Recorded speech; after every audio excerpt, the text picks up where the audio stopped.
ಕೈ ಮೂಮೆಂಟ್ ಮಾಡೋದ್ರಿಂದ, ಕಾಲುಗಳು ಮೂಮೆಂಟ್ ಮಾಡೋದ್ರಿಂದ ನಾನು ಮತ್ತೆ ನಡಿಬೋದಾ ಸ್ಟ್ರೋಕ್ ಆದಮೇಲೆ? ಸ್ಟ್ರೋಕ್ ಆದಮೇಲೆ ಐದರ್ ಒಂದು ಸೈಡ್ ಆಫ್ ದ ಕೈ ಅಥವಾ ಫೇಸ್ ಅಥವಾ ಕಾಲುಗಳಿಗೆ ನಮಗೆ ಎಫೆಕ್ಟ್ ಆಗಿರುತ್ತೆ.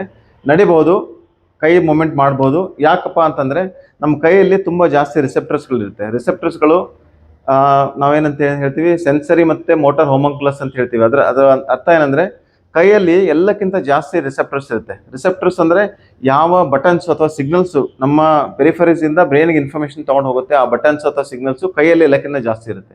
ಸೊ ಅದಕ್ಕೋಸ್ಕರ ರಿಪಿಟೇಟಿವ್ ಹ್ಯಾಂಡ್ ಮೂಮೆಂಟ್ಸ್ ಏನಾದರೂ ನೀವು ಮಾಡೋಕ್ಕೆ ರೆಡಿ ಮಾಡಿದ್ರೆ ರೆಗ್ಯುಲರಾಗಿ ಮಾಡ್ತಾ ಇರಬೇಕು. ರೆಗ್ಯುಲರಾಗಿ ಮಾಡ್ತಾ ಮಾಡ್ತಾ ಮಾಡ್ತಾ ಏನಾಗುತ್ತೆ ಅಂದರೆ ನಿಮ್ಮ body movements, repetition of hand ಮೂಮೆಂಟಿಂದ ನಿಮ್ಮ ಬ್ರೈನ್ ನ್ಯೂರೋಪ್ಲಾಸ್ಟಿಸಿಟಿ ಇರೋಕ್ಕೋಸ್ಕರ ಅದು ಬೆಟರ್ ಫಂಕ್ಷನಿಂಗ್ ಆ್ಯಕ್ಟಿವಿಟೀಸನ್ನ ಟೇಕಪ್ ಮಾಡ್ಕೊಳ್ಳುತ್ತೆ. ಅದೇ ಥರನೇ ವಾಕ್ ಮಾಡೋದ್ರಿಂದನೂ ಪ್ಯಾರಲೈಸ್ ಆಗಿದ್ರೂ ನಾನು ವಾಕ್ ಮಾಡ್ಬೋದಾ ಅಂತಂದರೆ ನಾವೇನು ಹೇಳ್ತೀವಿ, ಎಸ್ ಅಂತ ಹೇಳ್ತೀವಿ. ಯಾಕಪ್ಪ ಅಂತಂದರೆ ನಿಮ್ಮ ಬ್ರೈನಲ್ಲಿ ಒಂದು ಕೈ ನಿಮಗೆ ತೊಂದರೆ ಆಗಿದ್ದರೆ ಆ ಕೈದು ಎಕ್ಸಸೈಸ್ ಮಾಡೋದ್ರಿಂದ, ಅಪೋಸಿಟ್ ಕೈ ಎಕ್ಸಸೈಸ್ ಮಾಡೋದ್ರಿಂದ ಬ್ರೈನ್ಗೆ ಎರಡು ಕಡೆ, ಲೆಫ್ಟು ಮತ್ತು ರೈಟ್ ಎರಡು ಕಡೆನೂ ಇನ್ಫಾರ್ಮೇಷನ್ ಹೋಗುತ್ತೆ.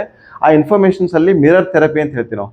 Mirror therapy will activate the brain pathway. Mirror ಥೆರಪಿಯಲ್ಲಿ ಏನಾಗುತ್ತೆ ಅಂದರೆ ಆ ನರಗಳ ಜೀವಕೋಶಗಳು, ನ್ಯೂರಾನ್ಸ್ ಏನಿರುತ್ತಲ್ಲ, ಬೇರೆ part of the body movement ಆಗ್ತಾ ಇರಬೇಕಾದ್ರೆ ಅದನ್ನು ಮಿಮಿಕ್ ಮಾಡುತ್ತೆ ಅಥವಾ ಮಿರರ್ ಇಮೇಜ್ನ ಜನರೇಟ್ ಮಾಡ್ಕೊಳುತ್ತೆ. ಇದರಿಂದ ಆ ಬ್ರೈನ್ ಸೆಲ್ಸ್ಗಳು ಸ್ವಲ್ಪ ಕಲಿಯುತ್ತವೆ ಅಂದರೆ ಅಲ್ಲಿ ಆ ಬ್ರೈನ್ ಸೆಲ್ಸ್ಗಳ ಮಧ್ಯದಲ್ಲಿ ಡೆಂಡ್ರೈಟಿಕ್ ಆಕ್ಟಿವಿಟಿ ಜಾಸ್ತಿ ಆಗುತ್ತೆ. ಡೆಂಡ್ರೈಟಿಕ್ ಆಕ್ಟಿವಿಟಿ ಜಾಸ್ತಿ ಆದರೆ ರಿಕವರಿ ರೇಟ್ಸ್ ಜಾಸ್ತಿ ಆಗುತ್ತೆ.